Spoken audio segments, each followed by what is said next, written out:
आज हम बात करते हैं एंजाइना पेक्टोरिस के बारे में।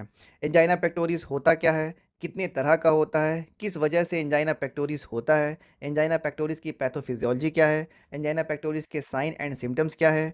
उसके अलावा इसका मेडिकल ट्रीटमेंट कैसे करेंगे?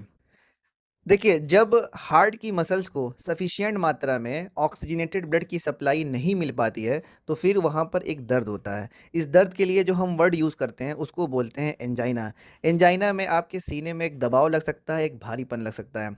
एंजाइना पेक्टोरिस को इस्कीमिक हार्ट पेन भी बोलते हैं, क्योंकि जब ऑक्सीजन की कमी हो जाती है, तो फिर वहाँ की मसल्स डाई करने लगती हैं, जिसकी वजह से इस्कीमिया डेवलप होता है। इसीलिए इसको हम इस्कीमिक हार्ट पेन भी बोलते हैं। हमारे हार्ट को जो ब्लड सप्लाई मिलती है, वो मिलती है कोरोनरी आर्टरी के ज़रिए से। अब इस कोरोनरी आर्टरी में कहीं से प्लेक बन जाए या कोरोनरी आर्टरी कहीं से संकरी हो जाए या पतली हो जाए, तो उसकी वजह से हार्ट को प्रॉपर तरीके से ब्लड की सप्लाई नहीं मिल पाती है। हालाँकि एंजाइना आम तौर से जल्दी ठीक हो जाता है, लेकिन ये इंडिकेट करता है कि हार्ट को अब प्रॉब्लम होने वाली है। एक होता है स्टेबल एंजाइना और दूसरा होता है अनस्टेबल एंजाइना। तो स्टेबल एंजाइना तब होता है जब हमें ऑक्सीजन की डिमांड बढ़ जाए। ऑक्सीजन की डिमांड बढ़ जाए और फिर वो ऑक्सीजन हमें मिल ना पाए, उसकी वजह से जो चेस्ट पेन होता है उसको हम बोलते हैं स्टेबल एंजाइना। और अनस्टेबल एंजाइना में जो हमें चेस्ट पेन होता है, उसमें क्या होता है कि कोरोनरी आर्टरी या तो संकरी हो जाती है या तो वहाँ पे प्लैक्स बन जाते हैं, जिसकी वजह से सफिशिएंट मात्रा में ब्लड की सप्लाई नहीं हो पाती है।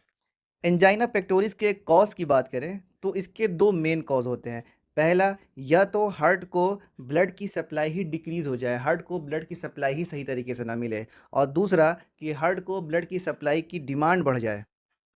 हार्ट को ब्लड सप्लाई डिक्रीज़ होने की वजह एक तो ये हो सकती है कि कोरोनरी आर्टरी डिसीज़ हो, या फिर कोई सर्कुलेटरी डिसऑर्डर हो, या फिर एयोर्टिक एन्युरिज्म हो सकता है, या कोई ब्लड डिसऑर्डर हो, या हाइपॉक्सिया की कंडीशन हो। ये वो कंडीशन है जिसमें हार्ट को ब्लड की सप्लाई रुक जाती है या हार्ट को ब्लड की सप्लाई कम हो जाती है।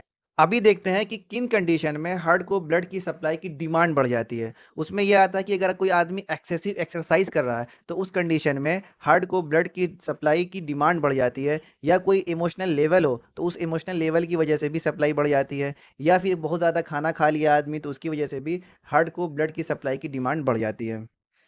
एंजाइना पेक्टोरिस का अगर साइन एंड सिम्पटम्स की बात करें, इसमें चेस्ट पेन मिलेगा। चेस्ट में आपको जलन महसूस हो सकती है, बेचैनी लग सकती है, सीने पे भारीपन लग सकता है। आपको ये दर्द शोल्डर, हेड और नेक में भी मालूम पड़ सकता है। कई बार लोग इसको समझते हैं कि ये गैस का दर्द है, लेकिन ऐसा नहीं होता, ये एंजाइना का दर्द है ये। कहने का मतलब ये है कि अगर किसी भी वजह से हमारे शरीर में ऑक्सीजन की डिमांड अगर बढ़ जाए और वो डिमांड की सप्लाई ना हो सके, तो फिर हमें एंजाइना का पेन हो सकता है। क्योंकि जब ऑक्सीजन प्रॉपर तरीके से नहीं मिलेगी, तो हार्ट की मसल्स की जो सेल्स हैं वो डाई करना शुरू हो जाएँगी, जिसकी वजह से वहाँ इस्कीमिया डेवलप होगा और इस्कीमिया की वजह से वहाँ पर फिर पेन डेवलप होगा। इसका मेडिकल मैनेजमेंट अगर देखें तो इसमें वैसोडायलेटर्स दिया जाता है।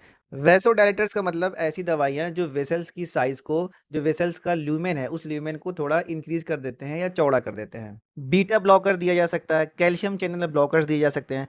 कैल्शियम चैनल ब्लॉकर इसलिए दिया जाता है ताकि जो कोरोनरी ब्लड फ्लो है, वो इम्प्रूव हो सके। उसके अलावा अगर दर्द बहुत ज़्यादा है, तो दर्द को कम करने के लिए एनाल्जेसिक दे सकते हैं। एंटी प्लेटलेट्स ड्रग दिया जा सकता है ताकि थक्का ना जमने पाए। इसके साथ ही साथ हम ऑक्सीजन की सप्लाई भी दे सकते हैं, क्योंकि जो उसको दर्द हो रहा है वो ऑक्सीजन की कमी की वजह से हो रहा है, तो ऑक्सीजन की सप्लाई देने से भी उसको आराम मिल सकता है। अगर हम डाइटरी मैनेजमेंट और हेल्थ एजुकेशन की बात करें, तो फिर ऐसे आदमी को अपने खाने में फ़ैट को कम कर लेना चाहिए और लो कोलेस्ट्रॉल वाली डाइट को यूज़ करना चाहिए। अगर हाई फ़ैट और हाई कोलेस्ट्रॉल वाली डाइट को यूज़ करेंगे, तो हार्ट पर एक्स्ट्रा प्रेशर पड़ेगा। उसके अलावा जो हमें डाइट लेनी चाहिए, वो फाइबर रिच डाइट लेनी चाहिए। अगर कैफ़ीन है, तो कैफ़ीन को अवॉइड करना चाहिए, स्मोकिंग को अवॉइड करना चाहिए, और साथ ही साथ खाने में सोडियम के अमाउंट को कम कर देना चाहिए।